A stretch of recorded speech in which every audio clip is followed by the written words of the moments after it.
So today we're here with Damian and Anthony with ZOLL, and they have a compelling story about the usage of AED and potentially saving someone's life. So, Damian, Anthony, can you please, introduce yourselves? Tell us who you are, what you do, how you know each other.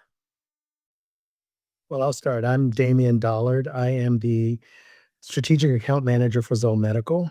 Um, I manage some specific accounts within the United States. Uh, I've been with ZOLL going on 10 years now. And I am Anthony Battaglia. I'm not with ZOLL. I'm actually a field manager for a company called Benhar. I'm a field manager in Manhattan, and we have accounts all over the country, which is how I met Damien a couple years back. Cool, great. So, my understanding, there is a story behind your relationship, and I kind of want to hear it. Why don't you go through the day, what happens, your feelings, thoughts. Let's hear it. So if I'm not mistaken, it was a Thursday morning or Wednesday or Thursday morning. I had just woken up. I was doing a trade show in Florida the night before. So I woke up the following day. My wife was on her way down to Florida. We were going to spend a weekend away. I was doing a lot of traveling. So I woke up regular time, took my shower, did my thing, packed my bag, went to a local Dunkin' Donuts, get my regular croissant and coffee, and I go back to my hotel. And I'm in my parking lot waiting for my colleague to get there. I had to hand off marketing material from the night before to him because my day was done. So literally I pulled up in the parking lot and I opened up the back door of my car to get the marketing material for my colleague. And I pulled out my suitcase and my lights just went out. I basically hit the floor. My heart was pounding like super, super fast. And I saw nothing. It was all like white. And I heard my colleague's voice, and then I heard another gentleman, and then thank God that gentleman was Damien. Well, that was an interesting morning for me. I was getting ready to do a presentation for some clients, and before I said, I'm just going to step outside and get a breath of fresh air before I went on to present. So I stepped outside, and fortunately, where I parked was directly in front of the door to the hotel. And so I looked at my vehicle and I noticed a gentleman down on the ground and another gentleman giving him attention. So as I started walking over, his friend looks up at me and I noticed right away this isn't normal. I knew something was wrong. So I immediately just ran back into the Hilton and told the manager, please call 911. I believe something has occurred outside. I ran back outside. And as I approached Anthony, um, he had already fallen to the ground. And I probably had maybe 5 seconds before he was totally out. Um, Unfortunately, where he collapsed was literally right behind my vehicle. And knowing me, I carry AEDs in my car. That's what we do. So I checked for a pulse, realized there was not a pulse, and immediately just on my knees turned and popped the trunk of my vehicle, grabbed the AED out, and started to take off his shirt so I can apply the electrodes to him. Um, Ironically enough, where it happened made the biggest difference, I believe, because it was so quick for me to be able to get the electrodes on him for the AED to analyze his heart and determine a shock was needed. The AED did determine a shock was needed within that 8 to 10 seconds. Once it delivered that shock, I then had to do CPR. I'd never, had to use an AED on a person before. We talk about it. However, I've never had to use it on a human. So it was scary. All the things that you can think of would go through your head. You're scared, you're shaking. But I followed the prompts of the AD. It advised to shock, as I mentioned, and it did shock him. And after it shocked him, it then proceeded to tell me to do CPR, where I did CPR for about a minute and 41 seconds before Anthony took his next breath of life. Thank you for You- that. Yeah. No, that is an absolutely amazing story. Fortunately, the AD that I was using was the ZOLL AED 3. And like all of ZOLL AEDs, they actually are designed to help give feedback on depth and rate to the person doing the rescuing, regardless of your training. As long as you can hear the prompts that the machine is telling you, you can also read what it's telling you to do, you're able to do high quality CPR. But it was telling me to, push harder because, um, if anyone has never done this or don't do it on a regular basis, giving compression to someone is hard, right? And you're scared. You're also thinking you're potentially going to hurt the person, right? Not taking consideration that they're clinically dead, and you're doing everything you possibly can to bring them back. But with the AED-3, it was allowing me to give compressions, and I was not going deep enough, to be honest with you. And the machine caught that several times. In fact, it told me to push harder twice because I was not going deep enough with my compressions. But once I did hit the 2-inch threshold, which is where I had to be, the machine recognized that and then told me good compressions. So I was doing good high quality CPR, going deep enough, but also going fast enough, giving at least 100 to 120 compressions per minute. If I did not have any training, I still will get that information from that device. So anyone will be able to use a device such as a ZOLL AED-3 and effectively try their very best to save someone's life. I mean, it sounds like the machine pretty much tells you exactly what to do. I mean, it sounds like an amazing machine and definitely, helped you or could help someone in the future, save a life. You know, I understand that this happened in a parking lot, but what other places would you recommend, carrying a Zoll AED? Well, I'm sure Anthony has a different answer. Anywhere possible. Anywhere possible. I was doing a phone interview for a newspaper in Florida about the whole situation, and at the same time, I was walking through a department store with the lady on the phone, and I was like, I've been circling this department store probably for a good 5 minutes. I didn't see one AED sign, and I guarantee you, if you asked 90% of the people in that store, they wouldn't know where it is or what it is or anything. I just don't think there's enough of them anywhere. Honestly, and if there is one, I think within a certain amount of feet, whatever that distance is, there should be another one because every minute counts. Damien, what is it? Every minute you lose, what is it, 10% over? 10%, there's a 10% chance of survival for every minute that passes from the time that they drop. You have literally 3 to 5 minutes to be in the best position to save their life. Because to Anthony's point, per the American Heart Association, they recommend being able to get to an AED within 90 seconds Yep. and then getting back to the person within 90 seconds. So you can see there with that 3 minute time frame, you're limited as to how far a AED needs to be.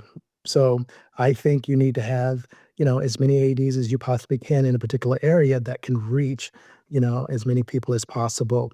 You have to take in consideration the number of floors, right? If we have an AED on the first floor, but yet we have 4 floors, can I get to the third and fourth floor within 90 seconds and get back?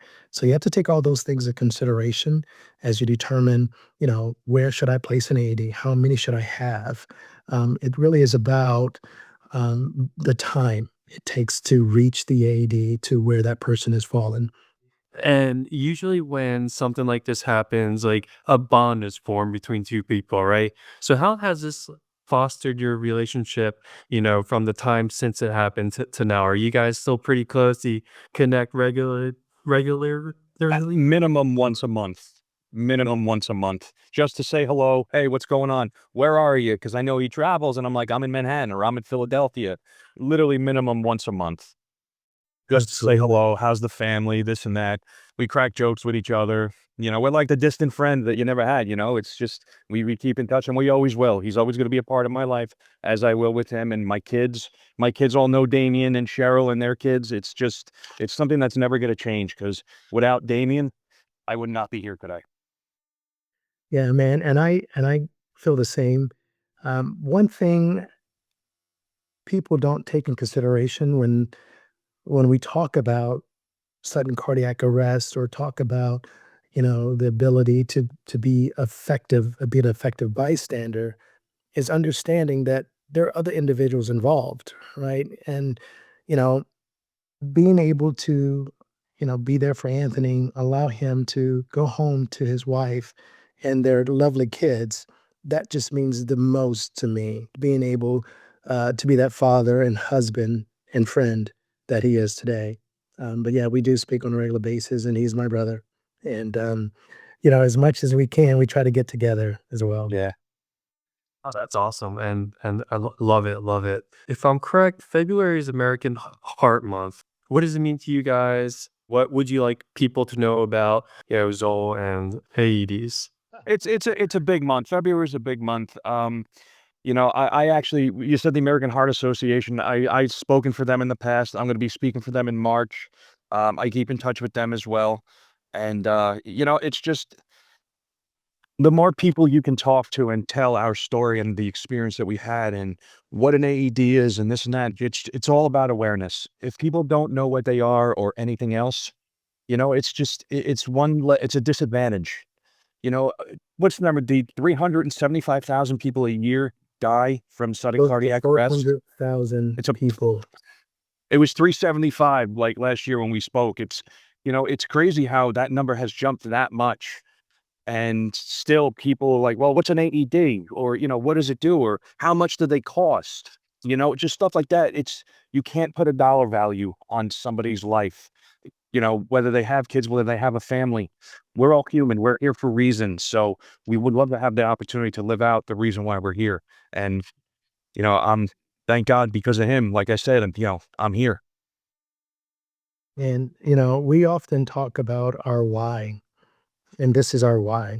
I wake up along with all of my other colleagues every day with the intent of hopefully helping, and being able to have more Anthony's go home.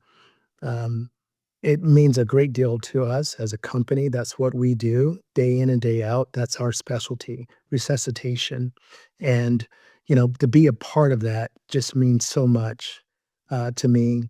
And I hope that through my daily actions and travels that I could touch, as many people as possible to give them the confidence and know-how about sudden cardiac arrest and how to use an AED, and know that it's somewhat preventable if we have the right things in place, right? If we are trained in knowing how to do CPR, if we are prepared by having enough AEDs in the right locations, and if we're not afraid to use it.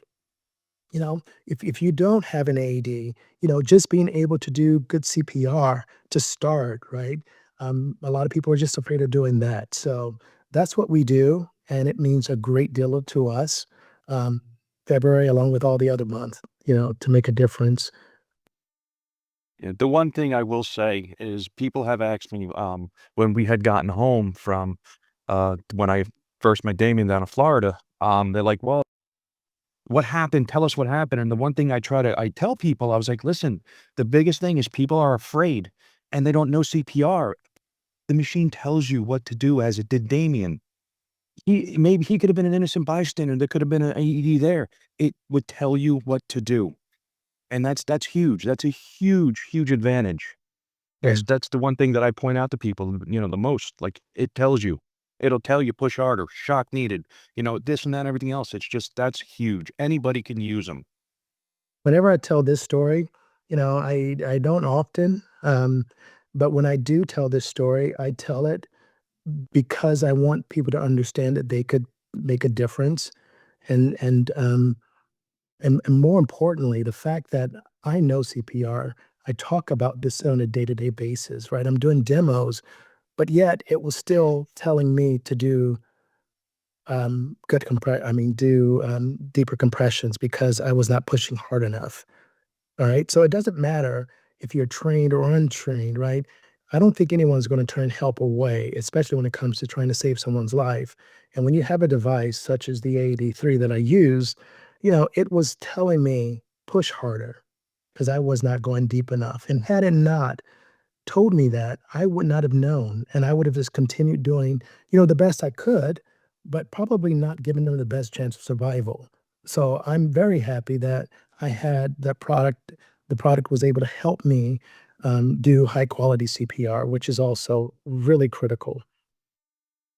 It's like you have an expert in your hands or beside you, guiding you the way, guiding I you often along say the having a way CPR instructor. to do it. Yeah. So you have a device there that will shock. You also have a device that will act as your CPR instructor right next to you in a real life situation. You know what, guys? I think you guys have definitely, shared an amazing story. Anthony, we're glad you're still with us. Honestly, I'm glad you guys have a bond that was formed like no other.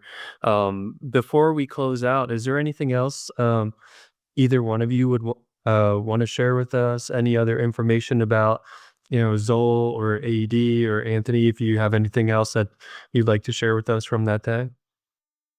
It was it was a rough day, and the way we got connected later on is Doug, my colleague who was there, he actually sold furniture to Zoll, the manufacturer, and that's how we were able to connect with Damien. And even a funnier story, I say God puts you in places at certain times of your life. I had to run a project down in Florida, right near Damien's house. So if I never met Damien in that parking lot that day, me and Damien would have crossed paths eventually. Whether I was going to work at that job site or he was going to work, me and him would have crossed paths, but never in a million years would we have crossed paths the way we did. But it's just crazy how God puts people in certain places at certain times. And I'm grateful and I feel blessed, and I can't be more thankful for him and everything. Thank you as well. Um, I all I would say would be, don't be afraid to step out and help. Guys, thank you so much for sharing your story. Thank you for sharing all the information about the AED and how it can save lives. Um, and I appreciate your time, and thank you. Thank you. Thank you guys. Appreciate it. Take care, guys.